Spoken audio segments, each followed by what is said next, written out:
Hey, good evening everyone, and welcome to another DIY with Beth. It is September and we are officially back in my house doing our DIY project. It was a wild summer trying to transition to doing things back in the library. Yay, we're back open. So we were super excited about that, but also shuffling around trying to figure out where to record and what to do. So I took a little break from August and I'm chock full of ideas. And the first one I want to share with you are board and batten shutters. So I love a nice shutter. I've always coveted houses with shutters. I think they're so cute. They're a perfect little finishing look on a house. And the fact that I have this cute little ranch house with a ginormous picture window means I don't have a lot of room for shutters on either side of that window. I really don't have enough room. And I could put them further down or on the driveway side of my house so you could see them as you went past, but they wouldn't quite cover or look exactly the way I would like them to with that uniform look because of that picture window. And for that reason, I hesitate to put them in. But then I got to thinking, why have I ever let something that's outside stop me from doing it inside? And I decided this would be the perfect project to do. You can make board and batten shutters for your house exterior, and I can make them for my interior. And the only thing that will change is what type of wood we use. So if you're gonna make board and batten shutters for the exterior of your home, when you go to buy your wood, you're going to look for pressure treated wood. It's made and then, or it's not made, it's wood, but it is treated so that it can be outside and stand all the elements, the huge weather elements that we experience here in Michigan. So you're gonna wanna do that. I did not do that because I plan to hang mine inside. So the pressure treated wood is going to be a little bit more, but still a lot less if you were to make your own shutters than if you buy them in the store. So I went and bought 1x6 boards. Now, when you look at a 1x6, it's supposed to be 1 inch thick, and it's not. It's only 3/4, and 6 inches wide, and it's not. It's only 5.5. So why they call it a 1x6, I don't know. But they do, and it is not, and we're just gonna go with it. So when I'm buying my wood, if I had done the math and figured out how to do it in the least expensive way, I would have bought longer boards. But I only have a vehicle that will accommodate certain length, and I can only carry a certain length too. So it cost me a little bit more to do it this way, but I bought 6 boards that were 1x6 by 6 feet long. So I can slide them into the back of my vehicle and all the way to the front, and they fit just right. I bought a 7th board because I'm going to use that for a just in case, because I like to have an extra just in case, and also to cut my cross pieces. How I determined the length of my board was I measured my window. So I'm hanging mine inside, remember? So I have a window already that I've cleaned up, scraped, and painted, and I have it hanging on my wall. And I measured the length of that, and it was 40 inches. So that's how long I had my board cut down.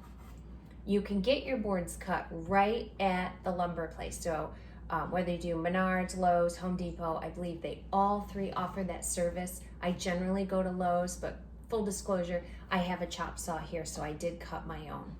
So after I've cut all of my boards, I laid them out and I measured across just to double check, and they were just shy of 16.5 inches wide. Now, I went ahead and cut these boards 16.5 inches wide because I'm gonna give a little space in between these when I put them together. So you have those separate boards. You can tell they're not supposed to be one plank, they're separate boards, and this guy will fit right across. And then the next thing you need to do after you've done this with your wood is you need to clean it up. Anytime you have a cut, you'll have these little hairs. Now let me turn the camera down so maybe you can see that a little better, and I'll try and find some for you here. So you'll have these little hairs that will stick up, and some of them you can just kind of push off with your finger like that, but if you take a sanding block and rub over all the edges and any cut pieces, you see stuff's really kind of flying off there. I have a lot of good ones on this end. And I'm gonna turn this light on. Ooh, that's better. Gives a little more light. See how that's there? That's a good angle.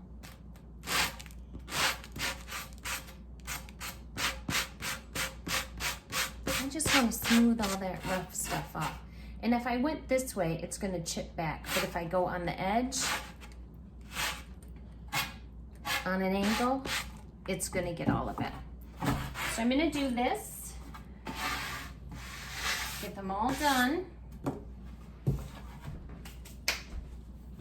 I would take a cloth and wipe it down. Had I thought to grab one. So I'll just cheat and use my apron. I'm going to take these extra pieces that are leftovers. See, these are the ones I'm going to use for my cross pieces. And these are my leftovers. And I don't care if I slap a little paint on these. So I'm going to shift these up and slide them under.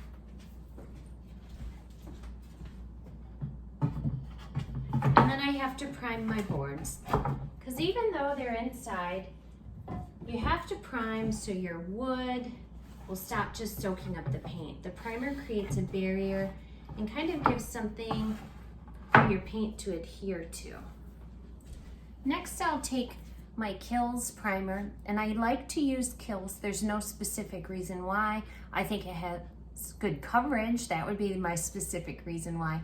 But that's really the only reason. I'm familiar with it. I've used it for many years. This is a good interior, exterior.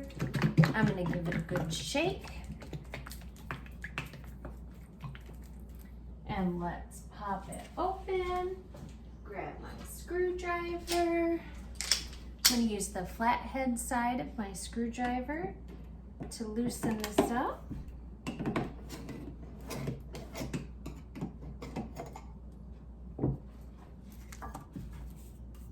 Get my old brush out and I'm gonna prime these boards.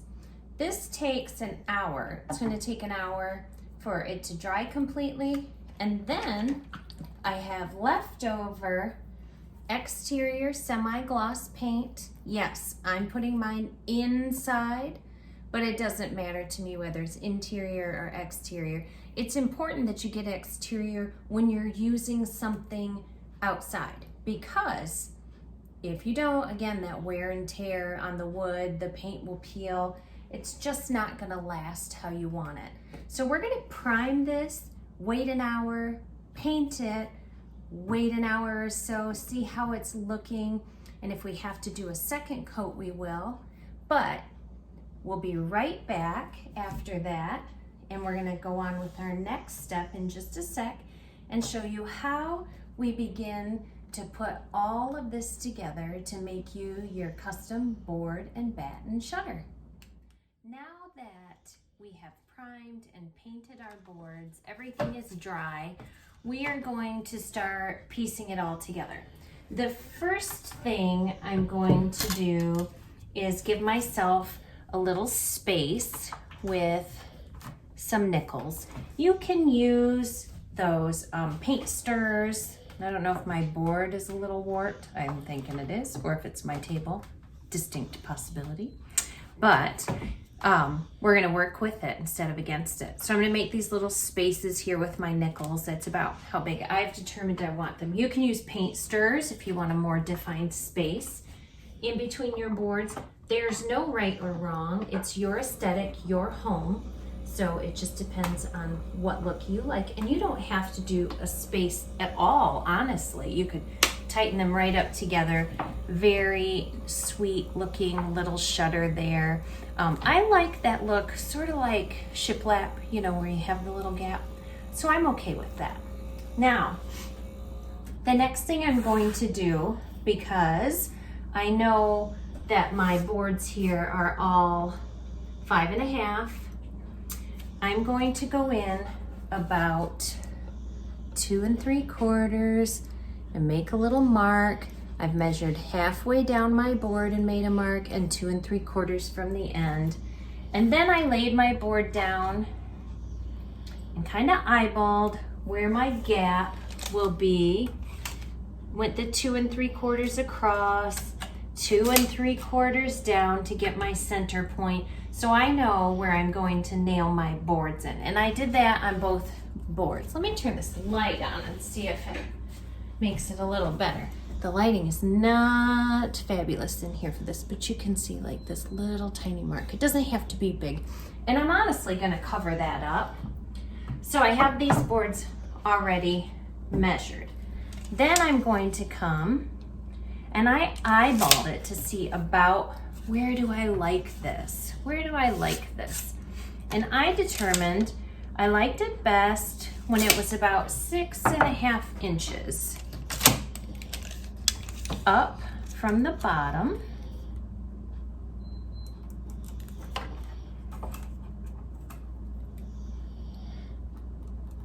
And I measure each board and give myself a little line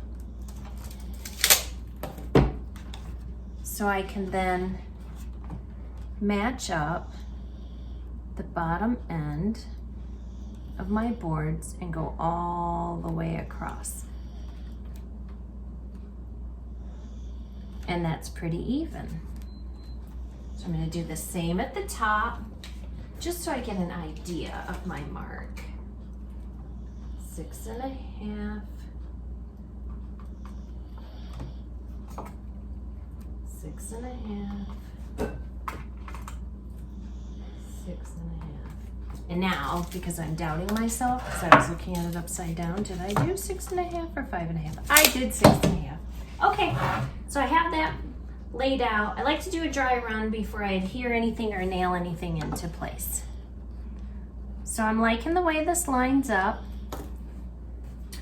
If it were just me and I wasn't making this to show anyone or I wasn't explaining anything, I would just get my nail gun out and bam, bam, bam, nail it into place. We don't all have nail guns. I know I didn't have one for a really, really long time. So I'm just gonna take my favorite glue here, which is not a wood glue. You can absolutely use a wood glue if you'd prefer. Again, remember my motto, no wrong way.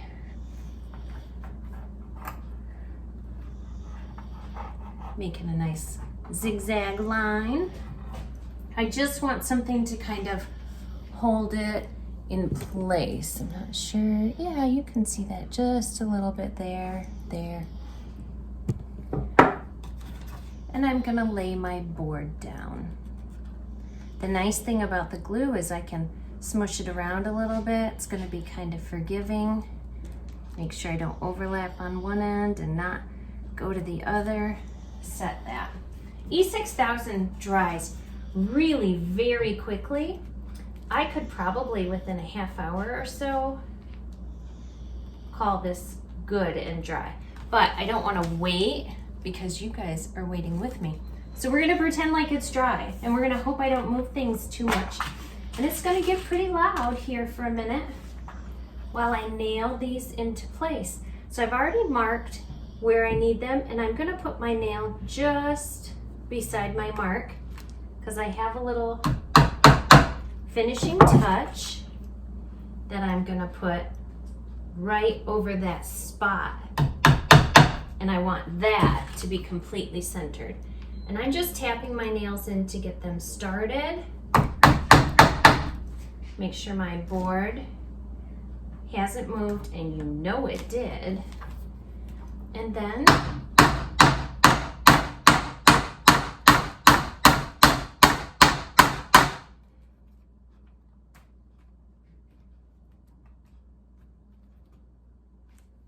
sure it's tight. They are moving. See, the glue drying really does help you. Get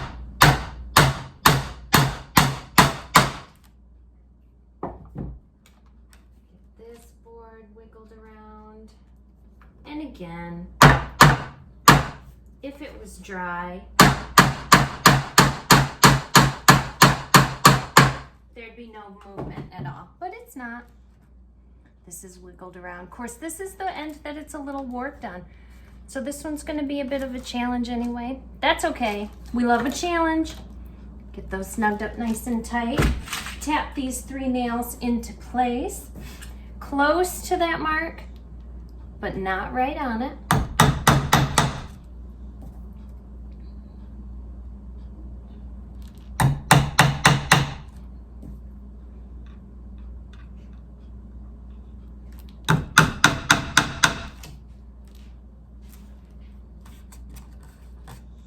Here we go, loud again.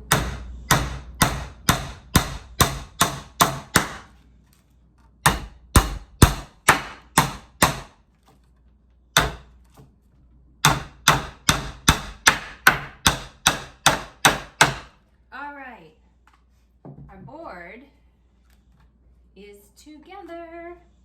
Then I found these cute bronze furniture nails. You know when you see a really pretty upholstered fabric and it's got those nail heads on it? These kind of brassy ones are my fave. Can't see them very well. Gosh, my lighting is terrible here, you guys. There we go. Very pretty. And I'm gonna set them just next to those nail heads.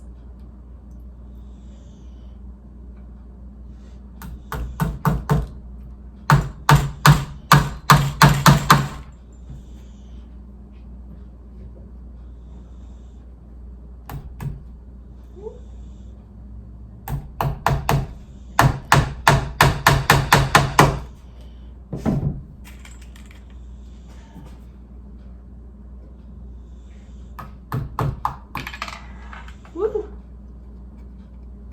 And last one on top. Trying really hard.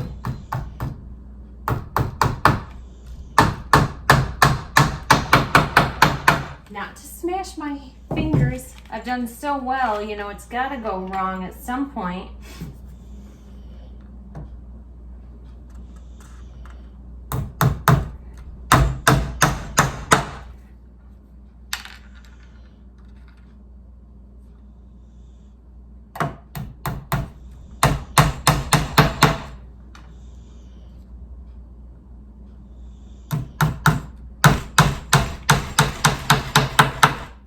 Okay, let's get these out of the way and show you that when you're all done, your board will look something like this. I'm gonna shove this one aside and show you one I made before. See? Board and batten shutter. Not hard at all to make. You just have to be patient and be okay working in stages. Not everything can be done in one fell swoop. Some of these things take time. I'm gonna let the glue set on this one on the bottom. Those nails are holding everything into place, but because I do have a few boards that are warped, not a great idea to have wood outside in Michigan, even in my garage, before it was finished, because you know, it's humid, is it not? Anyway, I'm loving these boards. Can't wait for the glue to set on this so this thing tightens up really nice. And then I'm gonna hang them in my living room. I told you I have a big window in my living room. I already have black shutters on either side, but I think this will be a nice touch to brighten it up. I'll keep it up for a little while, but really I see myself flipping these out summer and winter. I'll probably keep these up next summer, bring the black ones back in another month and keep those up for my winter, but then switch out to the white for summer. I love to be able to decorate in my home with simple touches. I don't rework everything all the time. I like to take one thing and switch it out. I have square pictures on the wall that are big squares, 24-inch square, and I have 2 sets. One that I like for most of the year, one that I like for the other part of the year. The main thing to any of this stuff that we do when we're doing it ourselves and we're making do with what we have and doing the most with the stuff we love is that you make your house a home and you make it easy on yourself and you make it fun. I hope you enjoyed the program this evening, and I hope you have great fun DIYing and that you have an even better tomorrow. I will see you guys next month. Bye now. Hey guys, little bonus clip. I wanted to show you what they look like up on the wall. Of course, if I was going to put them outside, I would use those long decking screws to attach them to the outside of my house, flanking my windows. But see, I have this one big wall here. So I've put my shutters up. I have my big square floral photos on either side. It's just a nice little touch. And like I said, the white I would probably put up generally, usually in the spring, keep it through summer because it's so nice and bright and happy and summery to me. I'll probably switch these out, give it a month or so, because hey, new, I gotta have new stuff. And then I'll put the black ones up that I normally have. But anyway, I just wanted to let you see this is how they look in my living room. See, it's just that easy. This is the last clip, I swear, and I'll see you guys next month. Thanks for hanging out with me. Bye for now.